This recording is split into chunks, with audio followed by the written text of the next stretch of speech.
Olá, tudo bem? Seja bem-vindo ao canal Meu Momento com Deus. Nessa ocasião nós teremos mais um estudo guiado. Vamos dar continuidade ao estudo semanal e diário.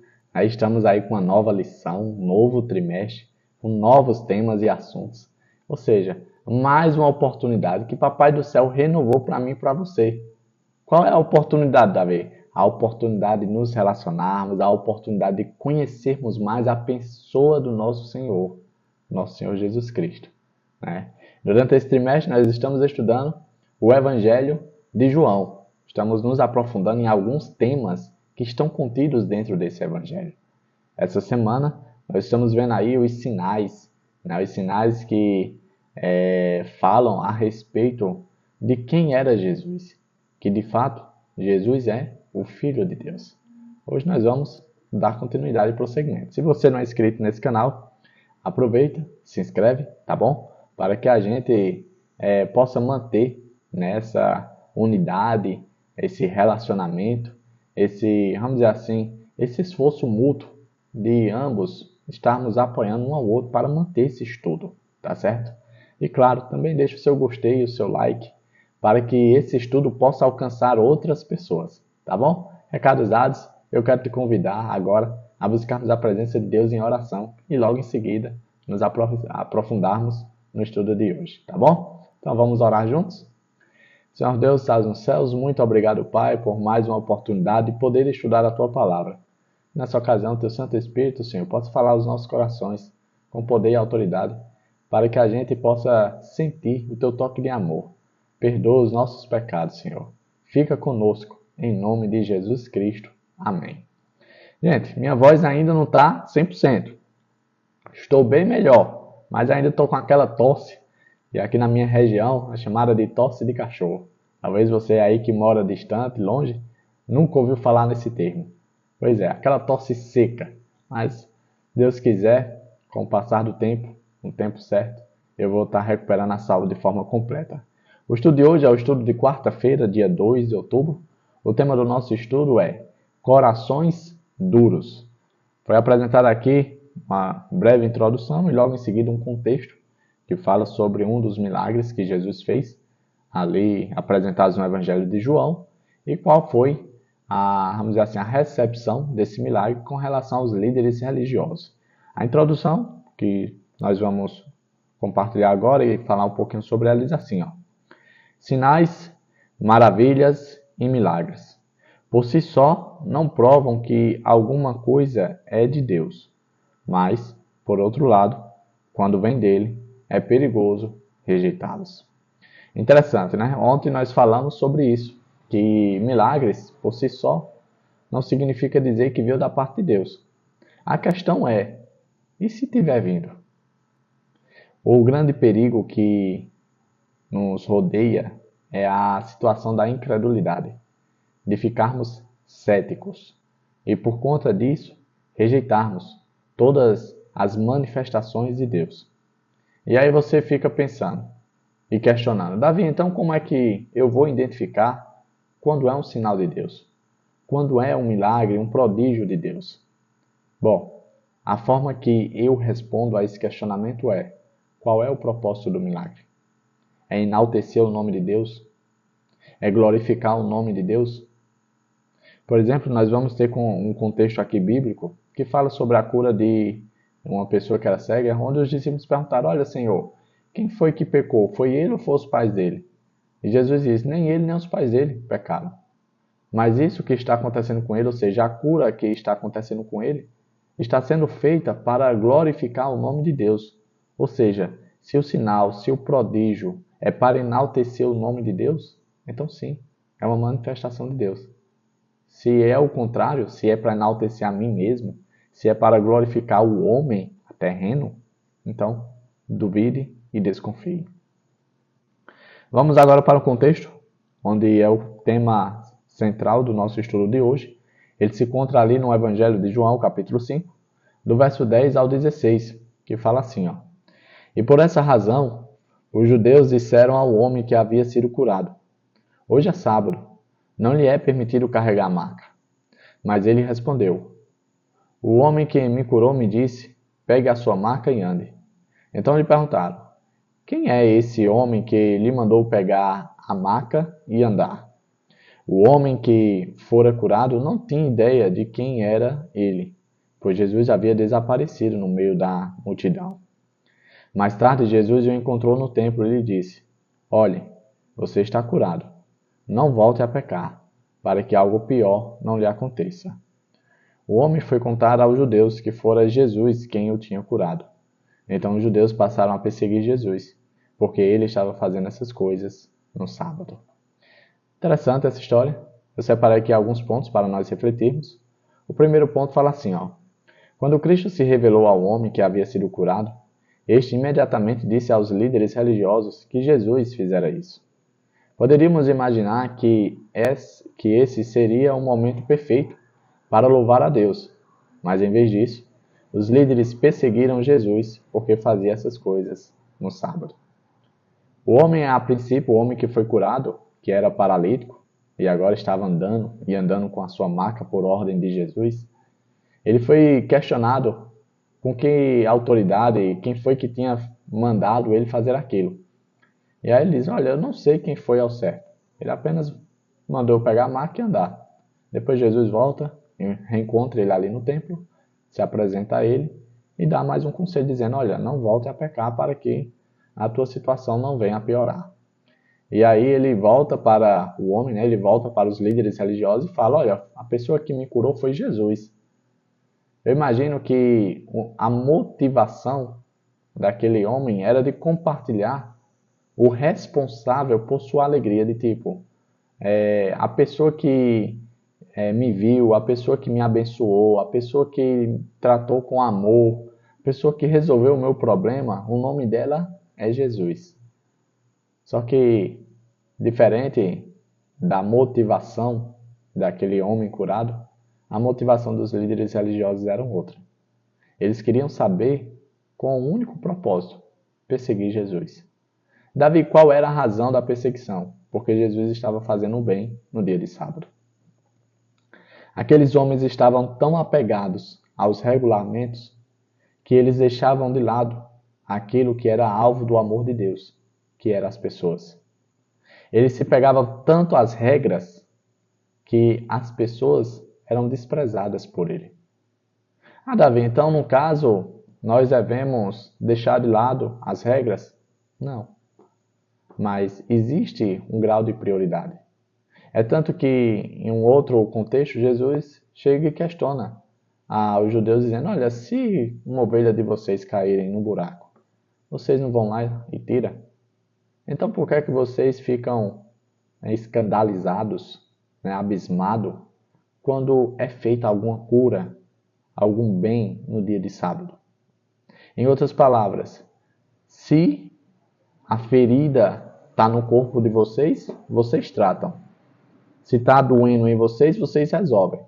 Mas quando é no outro, vocês acusam, vocês menosprezam, vocês deixam de lado. Aquela situação da empatia, de não ter amor ao próximo. Esse era o grande problema dos religiosos da época de Jesus. Na cabeça deles, eles estavam adorando a Deus por estar respeitando as regras que eles mesmos tinham criado. Porque isso não foi algo criado por Deus. Deus criou o princípio: descansar, observar, santificar o dia de sábado. Aí veio os homens e começaram a acrescentar regras em cima do princípio de Deus. Vamos avançar. Entre os judeus, as curas eram permitidas no sábado apenas em casos de emergência. Aquele homem estava paralítico há 38 anos, portanto sua cura não se tratava de emergência. Era assim que eles interpretavam aquela situação. Aquela típica situação de tipo: esperou até agora? O que é que custava esperar até o dia seguinte? Passou tanto tempo nessa situação, qual era o problema de esperar mais um pouquinho? Sabe, quando o problema é do outro, a gente tende a lidar dessa forma. Mas quando o problema é seu, quando o problema é meu, você quer passar mais um dia, mais algumas semanas, instantes com aquele problema? Ou você não vê a hora de se livrar? Não vê a hora de resolver? Talvez, aos olhos dos líderes religiosos, um dia a mais, em comparação a 38 anos, não era nada. Mas com certeza para aquele homem que tinha vivido 38 anos naquela situação, um dia a mais seria muita coisa. Esse é o ponto que nós devemos refletir. Do tipo, avaliar melhor a dor do próximo. Se compadecer, ter compaixão, se colocar no lugar, cumprir o mandamento do amor ao próximo. Porque o mandamento diz, ame ao teu próximo como a ti mesmo. Ou seja, quando você estiver cumprindo esse mandamento, você vai olhar para a dor do próximo como se fosse a sua própria dor. Era isso que Jesus queria mostrar para aqueles líderes. O outro ponto que eu destaquei diz assim, Jesus estava tentando conduzir aquelas pessoas a verdades bíblicas mais profundas, para além de regras e regulamentos humanos, que em alguns casos acabavam ofuscando a verdadeira espiritualidade. O povo de Israel, quando saiu do cativeiro babilônico, eles fizeram uma autoavaliação sobre o que tinha levado eles a passarem 70 anos no cativeiro babilônico. E ali eles chegaram à conclusão que o motivo pelo qual eles tinham passado por aquela experiência é porque eles tinham negligenciado as leis de Deus. Eles tinham quebrado os mandamentos de Deus. E aí, como forma de remediar, como forma de resolver, como forma de evitar cometer o mesmo erro, o que foi que eles fizeram? Eles criaram novas leis. Essas novas leis eram como se fosse uma descrição, uma referência, podemos dizer assim, formas práticas de como obedecer os princípios do decálogo. Em outras palavras, por exemplo, com relação ao mandamento do sábado, ao quarto mandamento, o que é que você não pode fazer? Aí tem lá a listinha de regras que estava dentro do grupo do mandamento do sábado que você deveria observar. Uma delas, por exemplo, é que cuspir no chão no dia de sábado era considerado como regar a terra, e por isso você estaria quebrando o quarto mandamento. Uma outra regra que estava dentro do grupo do sábado era a distância permitida que você poderia andar. Se você ultrapassasse essa distância, você também estava quebrando o mandamento do dia de sábado. E assim havia várias e várias regras que, vamos dizer assim, estava como uma situação de subgrupos para o grupo maior dos mandamentos. Né? A gente vê que os líderes religiosos se apegaram muito a essas regras, esquecendo-se dos princípios, esquecendo-se daquilo que era a vontade de Deus. Em outras palavras, eles passaram a obedecer aos seus próprios mandamentos e esqueceram os mandamentos de Deus. Eles passaram a valorizar mais as regras do que os próprios preceitos enviados por Deus. E aí onde estava a crítica de Jesus. Como é que no dia de sábado, um dia criado por Deus, para benefício do ser humano, como é que nesse dia não era permitido fazer o bem no dia de sábado? Sendo que, se o bem fosse para eles, era permitido, mas para o próximo, que estava numa situação de miséria, não era permitido. Aí onde a gente vê, vamos dizer assim, a hipocrisia da classe religiosa da época de Jesus. Foi apresentado aqui outros contextos que narram a hipocrisia, né, desses religiosos, né, a dureza do coração deles em não reconhecer Jesus como Filho de Deus. Vamos ler. O primeiro contexto está em João, capítulo 9, verso 1 ao 16, que diz assim, Ao passar, Jesus viu um cego de nascença. Seus discípulos lhe perguntaram, Mestre, quem pecou?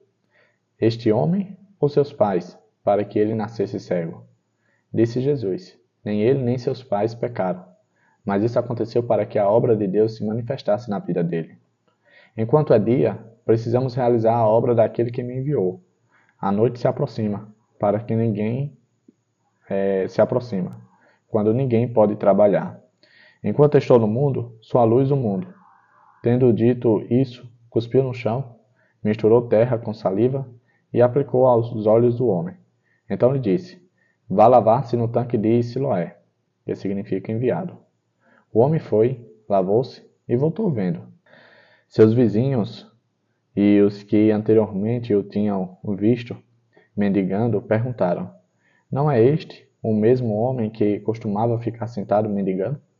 Alguns afirmavam que era ele, outros diziam: Não, apenas se parece com ele. Mas ele próprio insistia: Sou eu mesmo. Então, como foram abertos os seus olhos? Interrogaram-no eles. Ele respondeu: Um homem chamado Jesus misturou terra com saliva, colocou nos meus olhos e me disse que eu fosse lavar-me em Siloé. Fui, lavei-me e agora vejo. Eles perguntaram: Onde está esse homem? Não sei, disse ele. Levaram-no aos fariseus o homem que fora cego. Era sábado, o dia em que Jesus havia misturado terra com saliva e aberto os olhos daquele homem. Então os fariseus também lhe perguntaram como ele recuperara a vista. O homem respondeu: Ele colocou a mistura de terra e saliva em meus olhos. Eu me lavei e agora vejo. Alguns dos fariseus disseram: Este homem não é de Deus, pois não guarda o sábado. Mas outros perguntavam: Como pode um pecador fazer tais sinais miraculosos? E houve divisão entre eles. Esse contexto é bastante interessante, porque Jesus, ao fazer o bem e ao declarar para os seus discípulos que ali era a obra de Deus, a manifestação da obra de Deus, Jesus mistura saliva com a terra, ou seja, quebrando um dos mandamentos criados pelos homens, que estava regando a terra no dia de sábado.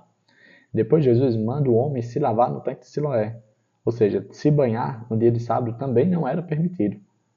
Ou seja, Jesus, de certo modo, de forma proposital, porque a gente sabe o poder de Deus e não era necessário fazer isso para que aquele homem recuperasse a vista, mas Jesus, de forma proposital, estava destacando que aqueles preceitos humanos não tinham valia para Deus. Não era a vontade de Deus, né? Eu achei bastante interessante isso. Marcos 3, 22 e 23 diz assim: E os mestres da lei que haviam descido de Jerusalém diziam: Ele está com Beelzebul. Pelo príncipe dos demônios é que ele expulsa demônios. Então Jesus os chamou e lhes falou por parábolas: Como pode Satanás expulsar Satanás? Esse contexto a gente viu no trimestre passado, né? O próximo contexto, Mateus 12, verso 9 a 14. Saindo daquele lugar, dirigiu-se à sinagoga deles. E estava ali um homem com uma das mãos atrofiadas. Procurando um motivo para acusar Jesus, eles lhes perguntaram: É permitido curar no sábado? Ele lhes respondeu: Qual de vocês, se tiver uma ovelha e ela cair num buraco no sábado, não irá pegá-la e tirá-la de lá? Quanto mais vale um homem do que uma ovelha. Portanto, é permitido fazer o bem no sábado. Então ele disse ao homem: Estenda a mão. Ele a estendeu, e ela foi restaurada, e ficou boa como a outra. Então os fariseus saíram e começaram a conspirar sobre como poderia matar Jesus. Ou seja, vários exemplos que fica destacado claramente a hipocrisia daqueles líderes religiosos, que eles não tinham, vamos dizer assim, pretensão de querer conhecer mais a respeito de Jesus e querer saber quais eram os planos de Deus por meio da vida de Jesus. Gente, eu estou um pouquinho com dificuldade de falar, estou com uma tosse aqui, exatamente porque eu estou falando, mas eu vou continuar mesmo assim, tá bom? Peço desculpa. E aí vamos ao último ponto, que diz assim: Como aqueles líderes religiosos puderam ser tão cegos espiritualmente? A resposta provavelmente é que foi por causa do seu próprio coração corrompido, da crença equivocada de que o Messias os libertaria de Roma, naquele momento, do amor ao poder terrestre e da falta de entrega a Deus. Ou seja, o estudo de hoje apresentou alguns dos possíveis situações que levaram os líderes religiosos a rejeitarem Jesus. Nós fomos avaliar, ao pé da letra, eram motivos egoístas, motivos pessoais próprios. Que nós não venhamos a cometer esse mesmo erro, de rejeitar Jesus por opinião própria, mas sim reconhecer que de fato Jesus é o Filho de Deus, que Jesus é o Messias, e que o ser humano é o alvo do seu amor, e que eu e você não apenas devemos reconhecê-lo, mas procurar imitá-lo, fazendo isso com os semelhantes que estão ao nosso redor. Chegamos ao fim do nosso estudo guiado, hoje falando sobre coração duros. Que essa não seja a nossa realidade, que a nossa realidade seja com um coração de carne, um coração segundo o coração de Deus, um coração sensível à dor do próximo e sensível ao toque de amor de Deus. Papai do céu te abençoe, te proteja de todo mal e que Ele te traga aqui novamente amanhã para mais uma vez termos o nosso estudo guiado, tá bom? Até a próxima e tchau, tchau.